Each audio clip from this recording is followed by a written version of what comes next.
ఆరోగ్యం పట్ల సమాచారం అందిస్తున్న మెడ్+1 టీవీని సబ్స్క్రైబ్ చేయండి and lead a healthy life.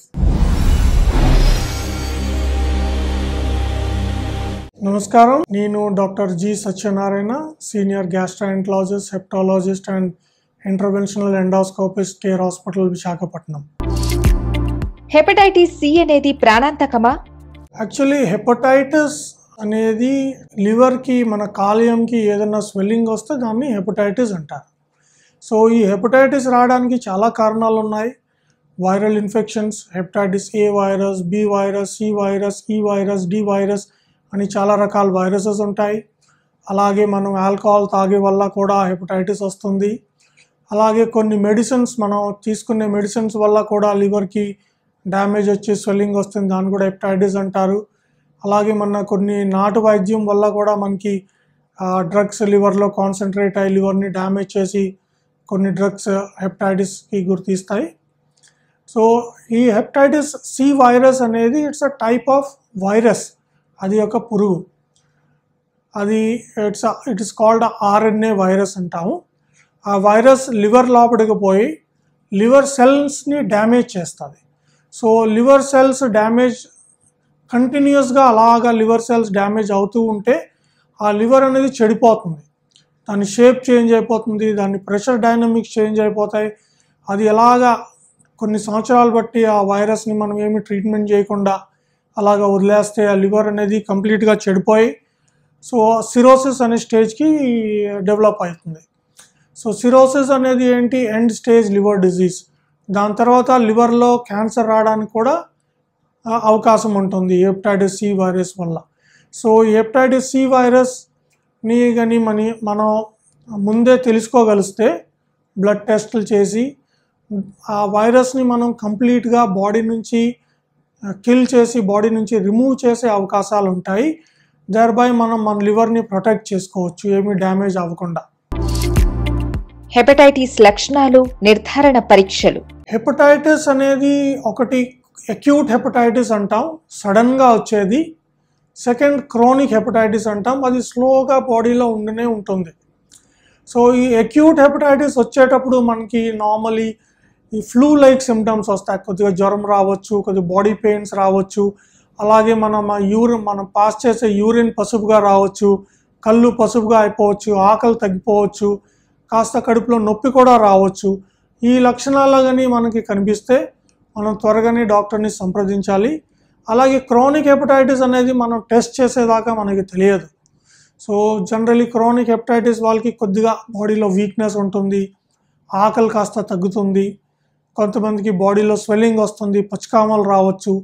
So ఈ లక్షణాలన్నీ వచ్చేటప్పుడు మనం ఇమీడియట్గా మన డాక్టర్ని సంప్రదించి, స్పెషలిస్ట్ని సంప్రదించి టెస్ట్ చేసుకోవాలి. టెస్ట్లు ఏం చేస్తాం? లివర్ ఫంక్షన్ టెస్ట్ అంట. ఇంకా ఈ హెపటైటిస్ వచ్చే కారణాలన్నీ, వైరస్లన్నీ చెక్ చేస్తాం. ఇంకా బాడీది ఒక అల్ట్రాసౌండ్ స్కాన్ చేస్తాం, లివర్కి టెస్ట్ చేయడానికి స్కాన్ చేస్తాం. దీని ద్వారా మనకి బాడీలో ఎందుకు ఈ ప్రాబ్లం వస్తుంది అనేది తెలుస్తుంది. దాన్ని బట్టి మనం దాన్ని వైద్యం చేస్తాం. హెపటైటిస్ రాకుండా ఎటువంటి వ్యాక్సిన్లు అందుబాటులో ఉన్నాయి? హెపటైటిస్ అనేది వేరియస్ రీజన్స్ వల్ల వస్తుంది. మన viral infection hepatitis A virus and hepatitis B virus సంబంధించి రాకుండా మన దగ్గర వ్యాక్సిన్స్ ఉన్నాయి. But hepatitis C virus and hepatitis E వైరస్కి వ్యాక్సిన్స్ లేవు. అలాగే మనం ఆల్కహాల్కి వ్యాక్సిన్స్ ఏమీ లేవు. అలాగే డ్రగ్స్ ద్వారా వచ్చే హెపటైటిస్కి వ్యాక్సిన్స్ ఏమీ లేవు. So we have vaccines only for hepatitis B virus and hepatitis A virus. Hepatitis B virus అనేది సబ్ యూనిట్ వ్యాక్సిన్స్ అంటారు. హెపటైటిస్ బి వైరస్కి చాలా సబ్ యూనిట్స్ ఉంటాయి. సర్ఫేస్ యాంటీజెన్ అని ఉంటుంది, హెపటైటిస్ ఈ యాంటీజెన్ అని ఉంటుంది. సో ఈ surface antigens sub unit vaccines ఉంటాయి. These are inactivated vaccines. ఇది వ్యాక్సిన్స్ వేసుకునే ద్వారా మనకి బాడీకి మంచి ఇమ్యూనిటీ వస్తుంది అండ్ మనకి వైరస్ రాకుండా ప్రివెన్షన్ ఉంటుంది. హెపటైటిస్ ఏ వైరస్ అనేది అక్యూట్ హెపటైటిస్ చేస్తుంది. అక్యూట్ హెపటైటిస్ అనేది సడన్గా వస్తుంది. హెపటైటిస్ ఏ అండ్ ఈ వైరస్ అనేది వాటర్ అండ్ ఫుడ్ ద్వారా స్ప్రెడ్ అవుతుంది. సో మనం జంక్ ఫుడ్స్ తినే ద్వారా, road side foods and unhygienic foods తినే ద్వారా ఈ హెపటైటిస్ ఏ అండ్ ఈ వైరస్ అనేది ట్రాన్స్మిట్ అవుతుంది. So mostly hepatitis A and ఈ వైరస్ అనేది ఈజ్ అక్యూట్ ఇన్ఫెక్షన్. సో దాని ద్వారా మనకి సడన్గా ఫీవర్ రావడం, నాసియా, వామిటింగ్ రావడం, పచ్చకామలు రావడం ఇలాగ జరుగుతుంది. And fortunately hepatitis A and ఈ వైరస్ అనేది is a self limiting disease. Body దాన్ని ఆటోమేటిక్గా క్లియర్ చేసేస్తుంది కొన్ని వీక్స్లో. రేర్లీ 1% ఛాన్స్ ఉంటుంది అది సివియర్ డిజీజ్ అవ్వడానికి. ఆ సివియర్ డిజీజ్కి what we call as acute fulminant liver failure. So సడన్గా లివర్ సెల్స్ అన్నీ చనిపోయే ద్వారా అది చాలా సివియర్ లివర్ డిజీజ్ వచ్చి అది అక్యూట్ లివర్ ఫెయిలియర్కి గుర్తిస్తుంది. ఆ టైంలో పేషెంట్ తెలివి తప్పిపోతుంది, బ్లీడింగ్ టెండెన్సీ ఉంటుంది, అండ్ అది లైఫ్ థ్రెటనింగ్ డిజీజ్ అయిపోతుంది. అలాంటి సిచ్యువేషన్ కానీ వస్తే మనకి లివర్ ట్రాన్స్ప్లాంట్ తప్ప ఇంక వేరే వైద్యం ఏమీ పనిచేయదు. సో ఆ హెపటైటిస్ ఏ వైరస్ రాకుండా ప్రివెంట్ చేసుకోవడం బెటర్, వ్యాక్సిన్ తీసుకోవడం. Whereas hepatitis B virus and C virus mostly they go into chronic infection.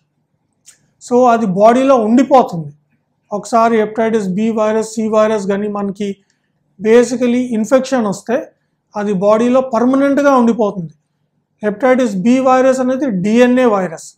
So ఈ డిఎన్ఏ వైరస్ ఏం చేస్తుంది, మన బాడీ లివర్ డిఎన్ఏతో కూడా కలిసిపోతుంది. సో ఇది లైఫ్ లాంగ్ దీని ఫుట్ ప్రింట్స్ అనేది బాడీలో ఉంటుంది. ఒకవేళ మనం త్వరగా తెలుసుకోకుండా వైద్యం చేయకుండా మనం కానీ నెగ్లెక్ట్ చేస్తే ష్యూర్గా లివర్ అనేది డ్యామేజ్ అయిపోయి సిరోసిస్ అయిపోయి లివర్ క్యాన్సర్ వచ్చి చనిపోవడానికి అవకాశాలు ఉంటాయి. So it's always better that we test our selfs for B and C and get vaccinated. If you don't have, రాకుండా వ్యాక్సిన్ తీసుకోవాలి. ఒకవేళ కానీ మనకి బాడీలో ఇన్ఫెక్షన్ ఉన్నదే కానీ మనకి తెలిస్తే మన దగ్గర చాలా మంచి మందులు ఉంటున్నాయి ఇవాళ రేపు. The treatment has become quite advanced. So we can really cure the problem.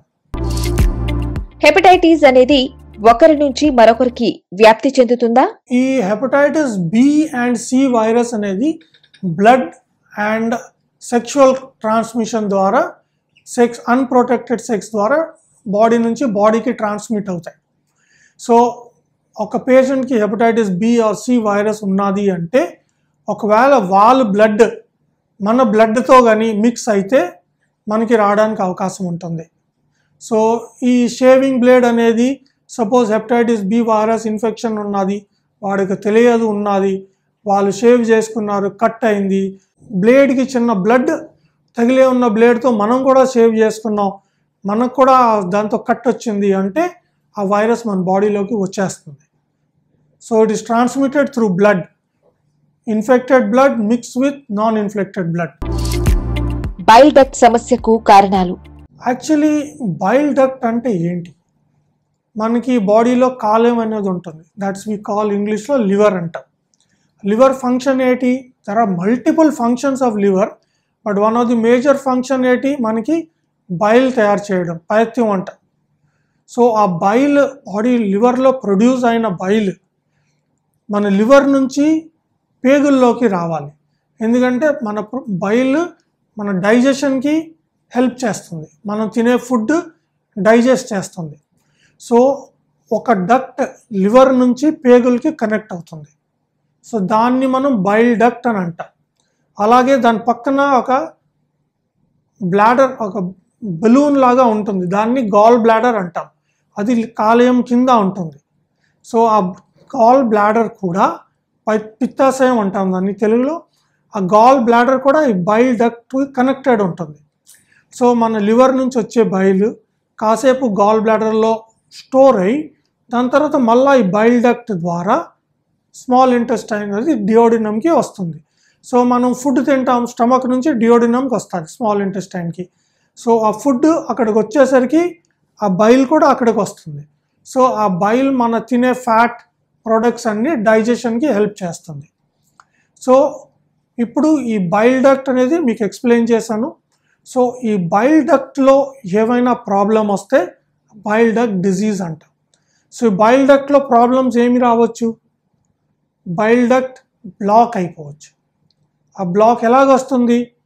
Bile డక్ట్లో stone రావచ్చు, బైల్ డక్ట్లో ఇన్ఫెక్షన్ రావచ్చు, బైల్ డక్ట్ స్పాంటేనియస్గా ఆ డక్ట్ని సన్నబడిపోవచ్చు. దానికి బైల్ డక్ట్ స్ట్రిక్చర్ అంటారు.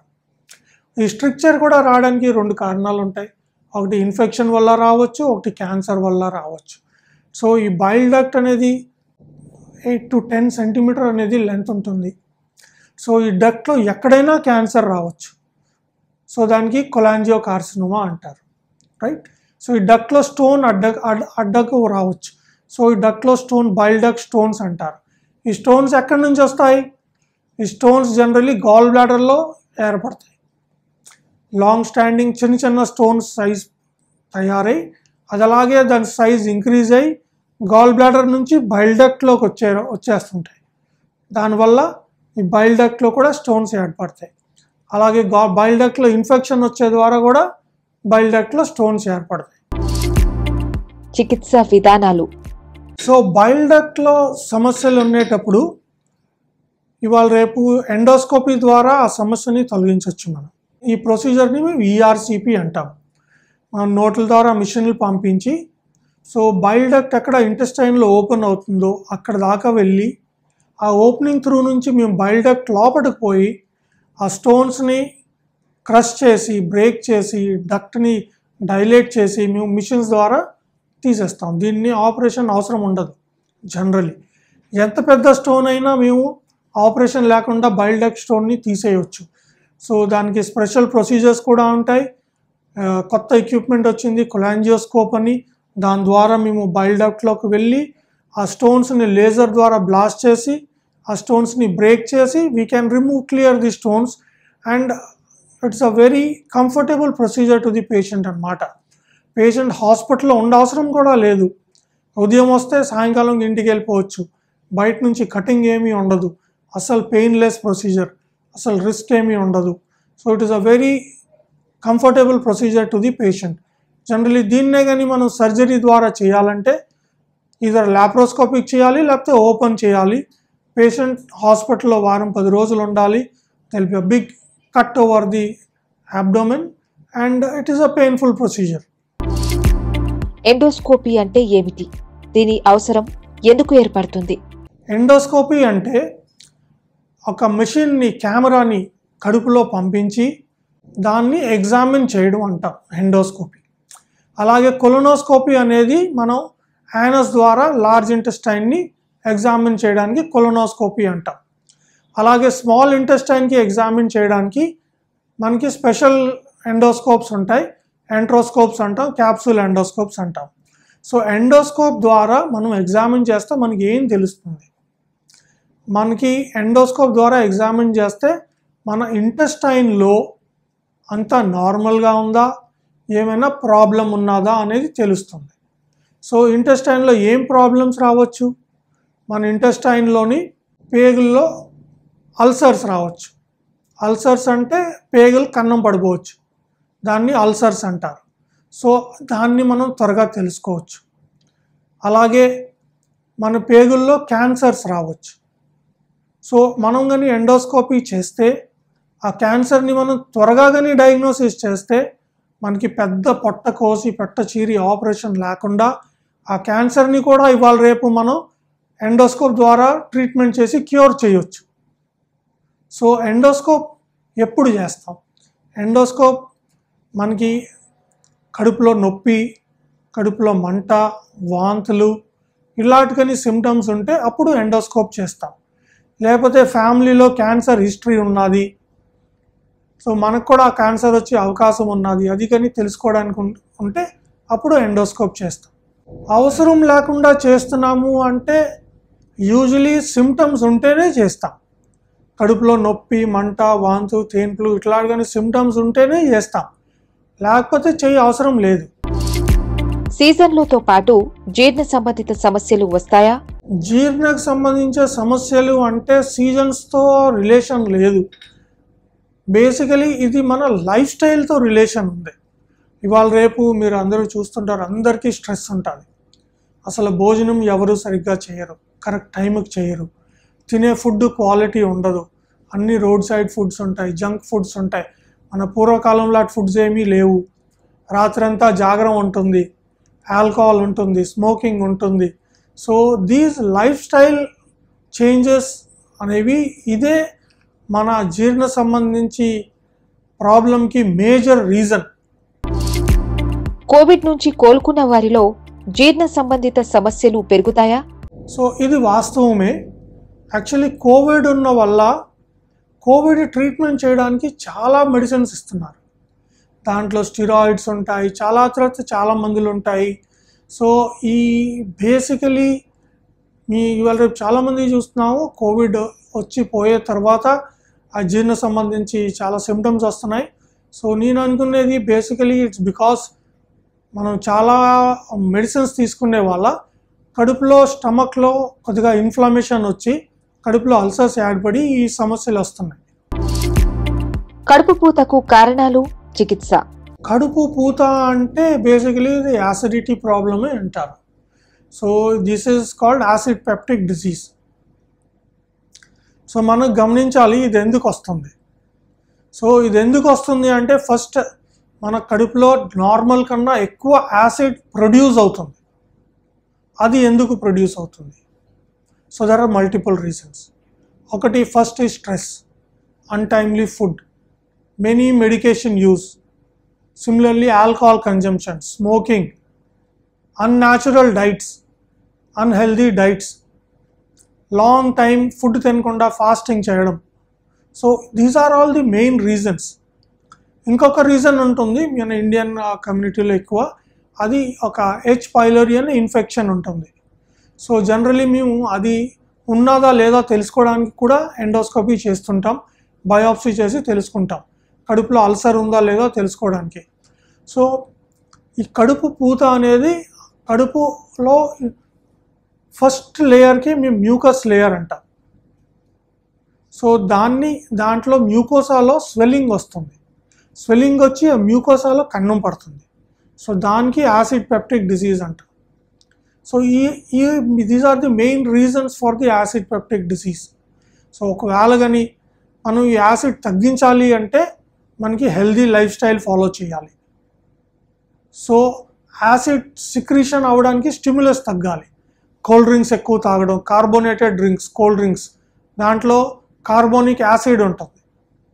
అలాగే ఆల్కహాల్ ఈజ్ యాసిడ్. అలాగే smoking, caffeine, lot of acid. So ఇవన్నీ acid production stimulate చేస్తాయి. ఇప్పుడు జనాలు ఏం చేస్తారు? స్మోకింగ్ చేస్తారు, ఆల్కహాల్ చేస్తారు, ఫుడ్ సరిగ్గా తీసుకోరు. సో ఈ ఉన్న యాసిడ్ కూడా న్యూట్రలైజ్ అవ్వదు. సో మనం ఫుడ్ తీసుకుంటే కడుపులో తయారైన యాసిడ్ ఆ ఫుడ్ ద్వారా న్యూట్రలైజ్ అవుతుంది, యాసిడ్ పవర్ తగ్గుతుంది. సో ఫుడ్ తీసుకోకుండా ఫాస్టింగ్లో ఉండి ఇవన్నీ మనం చేస్తుంటే ప్రొడ్యూస్ అయిన యాసిడ్ కూడా న్యూట్రలైజ్ అవ్వకుంటుంది. దానివల్ల మన స్టమక్ని ఎక్కువ డ్యామేజ్ అవుతుంది. So this is called acid peptic disease. So the first and foremost treatment is healthy life style, good food, adequate rest, less of stress. So this will relieve most of the symptoms. ఇది లేకుండా మనం ఈ ఇన్ఫెక్షన్కి కూడా మనం check చేస్తుంటాం. So ఒకవేళ కానీ infection ఉంటే దాన్ని కూడా ట్రీట్మెంట్ చేస్తాం. సో అప్పుడు మనకి సిమ్టమ్స్ బాగా రిడ్యూస్ అవుతుంటాయి. మోషన్ ఆపుకోలేకపోవడానికి కారణాలు, ట్రీట్మెంట్. మనకు మోషన్ వెళ్ళే దారిలో లాస్ట్కి ఒక స్పింక్టర్ అనేది ఉంటుంది. స్పింక్టర్ అనేది ఏం చేస్తుంది? అది ఓపెన్ అవుతుంది, క్లోజ్ అవుతుంది. సో మనం మోషన్ వెళ్ళేటప్పుడు అది ఓపెన్ అవ్వాలి, మోషన్ అయిపోయిన తర్వాత అది క్లోజ్ అయిపోతుంది. సో మనం మోషన్ లీక్ అవ్వకుండా అది అలా క్లోజ్ అయి ఉంటుంది. మనం మోషన్ వెళ్ళేటప్పుడు అది ఓపెన్ అవుతుంది, మోషన్ బయటకు వస్తుంది. సో ఈ యానల్ ఇన్కాంటినెన్స్ ఉండే వాళ్ళకి ఆ స్పింక్టర్ అనేది దాని ఫంక్షన్ అనేది పోతుంది. సో ఈ స్పింక్టర్ ఫంక్షన్ మళ్ళా రావాలనేది కొద్దిగా కష్టమైన పని. సో ఒక్కొక్కసారి మేము టెస్ట్ చేస్తుంటాం దాన్ని. ఆ స్పింక్టర్ ఒక్కొక్కసారి కట్ అయిపోతుంటుంది. సో కట్ అయిపోయిందని మనం తెలిస్తే దాన్ని సర్జన్స్ రిపేర్ చేస్తారు. ఒకవేళ కానీ అలాగ లేదు, ఒట్టి స్పింక్టర్ టోనే తగ్గిపోయింది, దానివల్ల మనకి లీక్ వస్తుంది అంటే దాన్ని మనం ఎక్సర్సైజ్ చేస్తాం. యానల్ స్పింక్టర్ ఎక్సర్సైజ్ అంటారు. దాన్ని స్క్వీజ్ చేయాలి, వదలాలి. అలాగే మనం దాన్ని ఎక్సర్సైజ్ చేసి దాన్ని స్పింక్టర్ని టైట్ చేయాలి, కానీ మనం మందుల ద్వారా దాన్ని బాగు చేయడం కష్టం అండి. లివర్ మార్పిడి ఎప్పుడు అవసరం? బేసికలీ మనం ట్రాన్స్ప్లాంట్ అంటే ఏంటి? ట్రాన్స్ప్లాంట్ అనేది ఒక అవయవాన్ని బయటకు తీసి దాని ప్లేస్లో మరొక కొత్త అవయవం పెట్టడం. ఈ ట్రాన్స్ప్లాంట్ అనేది, లివర్ ట్రాన్స్ప్లాంట్ అనేది ఎప్పుడు చేస్తాం? ఈ లివర్ ట్రాన్స్ప్లాంట్ అనేది basically end stage liver disease వాళ్ళలో చేస్తాం. ఎండ్ స్టేజ్ లివర్ డిసీజ్ అంటే సిరోసిస్ వచ్చేసి లివర్ అంతా చెడిపోయింది, ఇంకా ఆ పర్సన్ది ఇంకా లైఫ్ స్పాన్ 3 to 6 months కన్నా ఇంకా ఎక్కువ బతకలేరు ఉన్న లివర్తో అని మనం ఒక కన్క్లూజన్కి వస్తే అప్పుడు ఆ లివర్ని తీసి కొత్త లివర్ని పెట్టడానికి మనం చెబుతాం.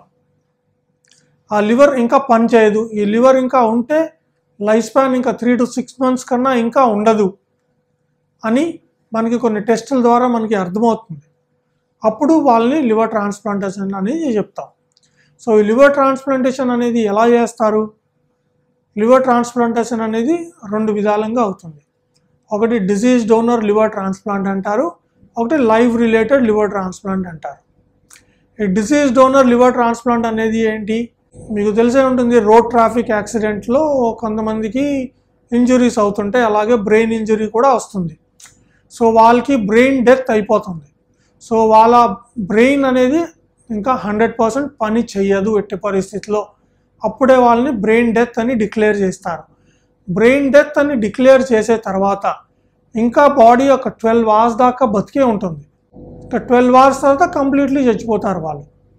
సో బ్రెయిన్ డెత్ అని డిక్లేర్ చేసిన తర్వాత మన హార్ట్ ఇంకా పంపింగ్ చేస్తూనే ఉంటుంది. సో తక్కిన అవయవాలన్నీ మనకి ఫంక్షన్ చేస్తున్నాయి.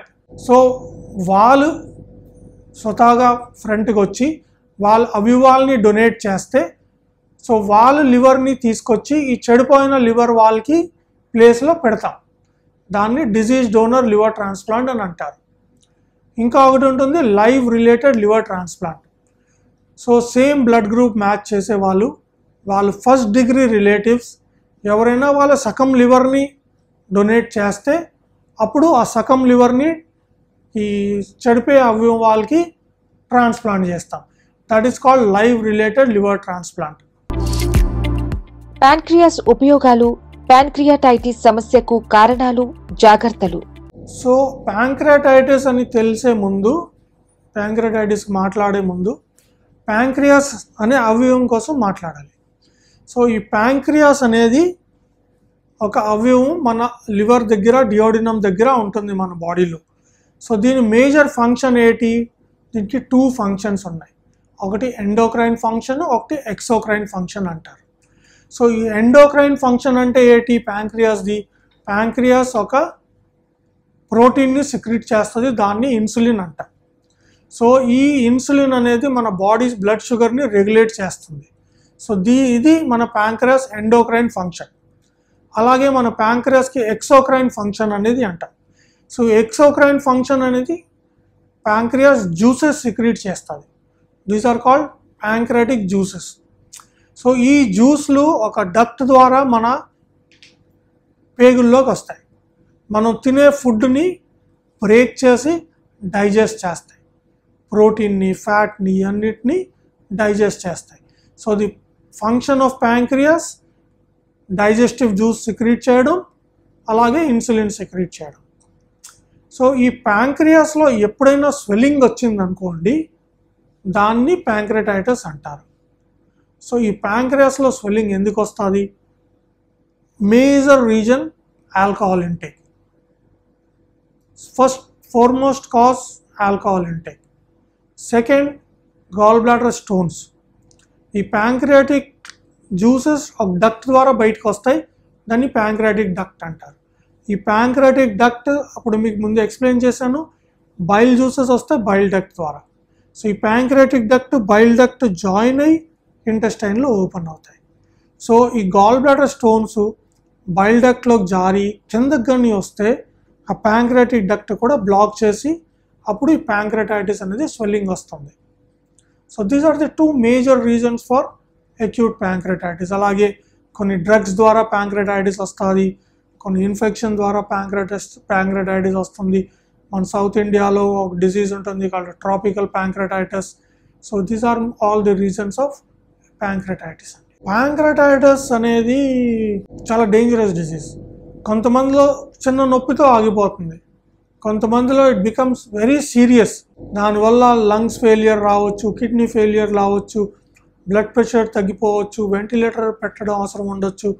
సో ఎవరు ఎలా ప్రవర్తిస్తుందో అనేది కరెక్ట్గా చెప్పలేము. సో ప్యాంక్రియాటైటిస్ వస్తే హాస్పిటల్ అడ్మిట్ అయ్యే ట్రీట్మెంట్ తీసుకోవాలి. వాళ్ళని డైలీ మానిటర్ చేసి what ever require treatment we do give అండి.